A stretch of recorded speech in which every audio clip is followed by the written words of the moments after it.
Hello. Yes, I'm Felix. I'm with the Korean-German Chamber of Commerce and Industry, and I'm very delighted here to share this panel with my fellow speakers. Happy to be here. Also, of course, come see us at the Germany Startup booth over there for further discussions. But let's kick off this panel discussion. We have basically two city representatives and two exciting startups here lined up for you. Let me start with the city of Düsseldorf. Thomas, tell us a bit about Düsseldorf. In particular, we would like to know what are like the key industries that might be interesting for Korean companies or startups to look at when we come to Düsseldorf. Right. So, yeah, hello everybody. My name is Thomas Schele. I'm from the city of Düsseldorf, from the International Business Service. Actually, I'm from the Korea desk, so I'm doing a whole day only handling with Korean companies who want to set up shop in Düsseldorf and via Düsseldorf enter the European market. And yeah, what kind of sectors? I mean, Düsseldorf is very strong in the field of medtech and life science. I mean, we have the trade fair Medica there, right there in Düsseldorf, which is probably the biggest trade fair in that field in Europe. And well, what else? Well, in terms of that, we also have the Korean company Seoul, which is quite a big company in the life science sector. Maybe it's not a startup, but has a revenue of over $1 billion from the field of diagnostic, which was quite good during the pandemic, actually. So medtech and ICT as well, right? There are big corporates there in terms of Vodafone and ZTE and Huawei and so on.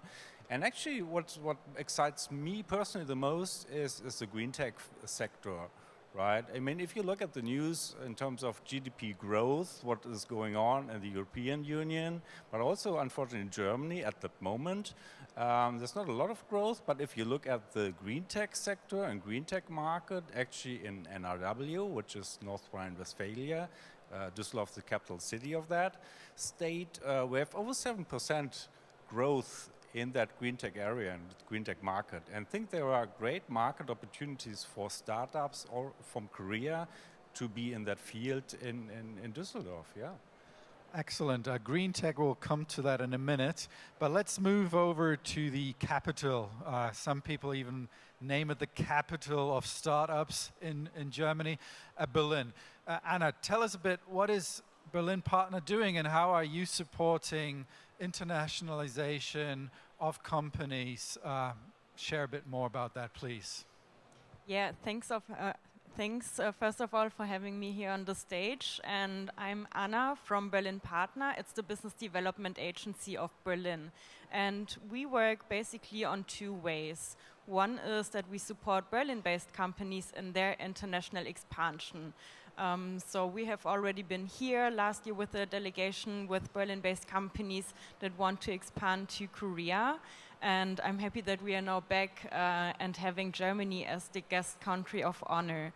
But then, of course, we are also supporting foreign companies that want to expand or relocate to Germany, to Berlin, and from there to tackle the European market. And I think Berlin is really the hub, besides Düsseldorf, to expand from there, because if you're coming all the way from Korea, I'm sure you're not only looking at Berlin, but also want to potentially expand to France, to Poland, to Spain, and so on. And with that, we have different services as well. We give you an overview of public funding options. So we have our finance team supporting you there. We have a location team, so if you're looking for the right office space, we can support you on that. We have a business immigration service supporting you with all the matters on which visa to apply for. We have an innovation service, so if you're looking for research and development partners, we can give you a great overview. We also support you with our sustainability service, so there's really a bunch of services that we offer for you, and the best part is that it's all free of charge because we work as a private-public partnership mainly. financed by the government. So we are really here to support you and to support our companies in Berlin to secure economic growth in our capital. Thank you, Anna, for sharing that. So some of the keywords that we have heard were green tech and AI. So stay tuned because we'll dive a bit deeper into those topics now. So on the panel we have Florian, which runs a startup called Ukaneo. And my understanding is that you're dealing with CO2 emissions, or, well, they're obviously a big problem. So maybe you can, first of all, explain a bit more what is your startup doing about that problem, and then we'll go into maybe a bit more like how is that globally being tackled. We see a lot of carbon reduction regulation related topics. How does that fit in there? So Florian, maybe you can explain a bit more what you do in that field. So very nice to meet you all, and again thanks for having us here today. We at Ukaneo, we develop a new solution to remove CO2 from ambient air. So to say very simple, what comes in is ambient air and electricity, and what comes out is high concentrated CO2 gas and clean air.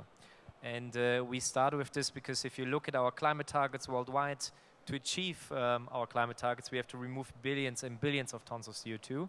But doing that is actually very, very hard. And what we do is we mimic the human lung in an electrodialysis or like electrochemical process. So it's very, very deep techy, a lot of IP. And we're actually building big, big plants. Also in Berlin, have a lot of support from Berlin partners, so I can definitely recommend you going to Berlin.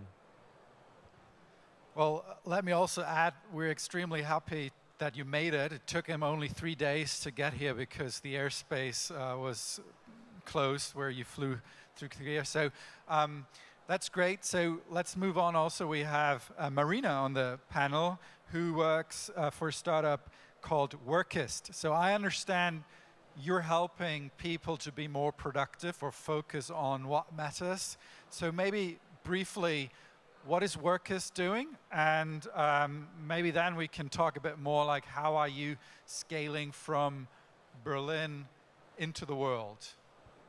Yeah, 안녕하세요. Thank you for being here today, and thank you for giving me the stage. So Workist is a Berlin-based AI company. Yes, the buzzword is in here. We're actually the European market leader for intelligent document processing.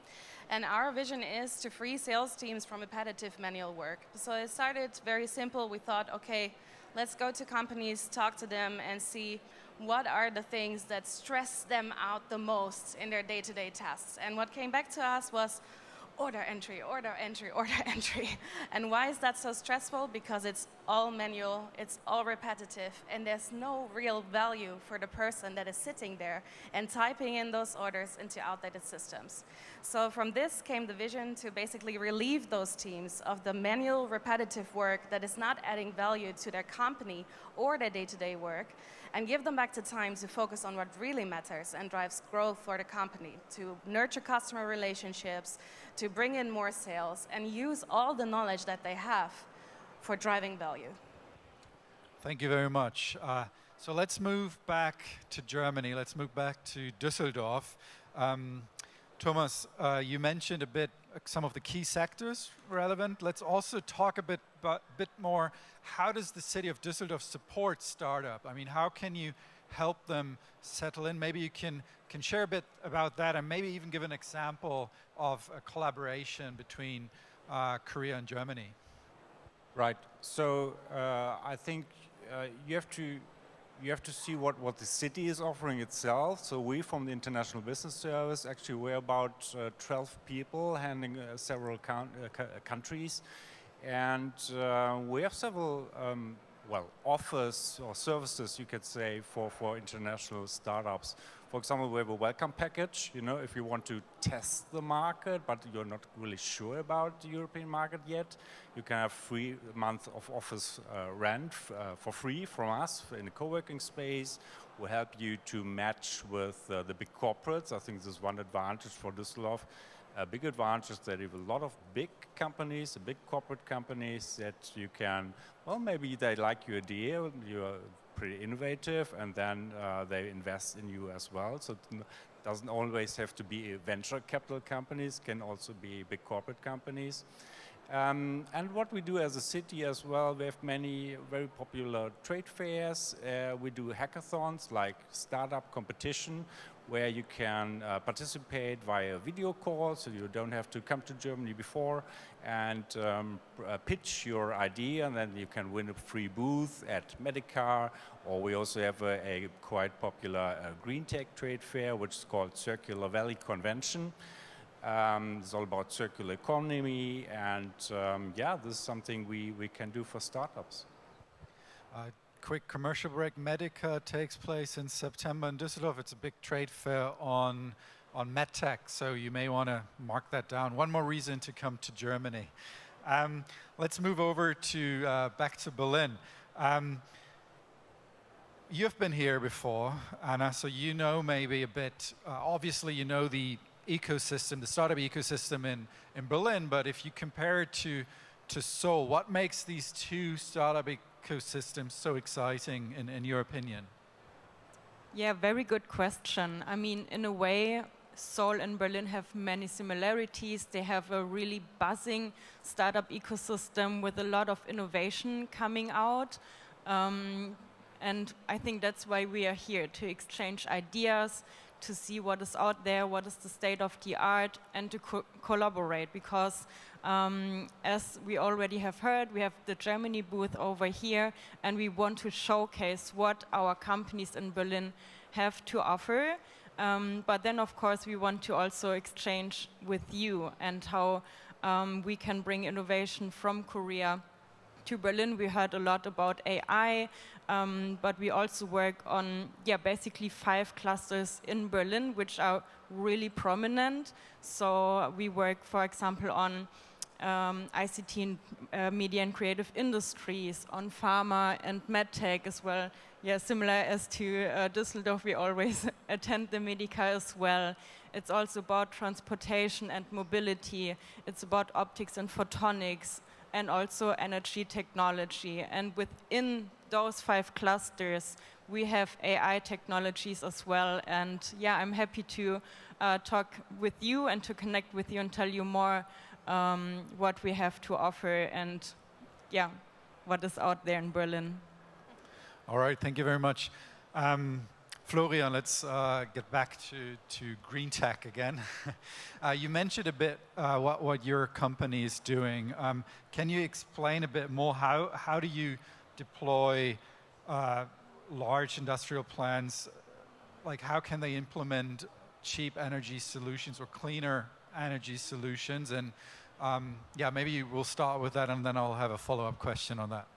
Perfect. So, I mean, the most important in the field, what we're doing is to get very good cost efficiencies and energy efficiencies, because current technologies normally today, they always bind CO2 to like a chemical sponge and use a lot of heat to break it up again.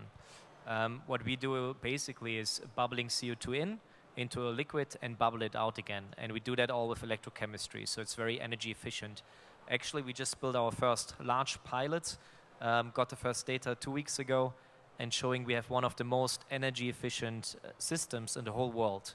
And if you have such a good technology, you're getting patents out there, we get a lot of interest from very big corporations. So for example, we have Saudi Aramco, the biggest oil and gas company in the world, invested in our company, or collaborations with other oil and gas companies who are very interested to scale up our technologies together. So for me, it's very, very important always to find the right partners. And this can also be companies here in Korea who are interested in decarbonizing their emissions or basically getting new CO2 in their existing operations in. And how you do that is always, it's always the same. You need to find a place where you have cheap energy and a downstream process for the CO2. And then it's always about the right partner to scale such a technology. Thank you. The right partner you mentioned, or you touched a bit about it, like what kind of partner you're looking at. When you look at Korea, can you give us a bit more detail? What's your dream, your perfect partner, your perfect match that you're looking for here? No, it's a good question. So, I mean, for example, we just see Korean Air just around next to our stand. And a lot of aviation is about synthetic fuels. And producing the synthetic fuels is very often for CO2 and hydrogen. And we see it at least for aviation companies in Germany, some from Japan reaching out to us. They're very interested to get our CO2 because it's basically a green CO2, and then you have a carbon neutral way to fly, for example, from Korea to Germany. This can be one partner we're looking for, but it also depends on your specific company. It can be even a large electronics consumer good, and you say, I want to have a carbon, or you have net zero targets to your customers, and you want to offset your emissions. These can be very wide variations, but even companies like Coca-Cola approaching us want to use that CO2 for their carbonated drinks. So you can really imagine building up a whole new oil and gas industry with that CO2. All right, thank you very much. Marina, back to you. I would assume you also look, well, we heard previous session, startups are usually looking for money or for partners.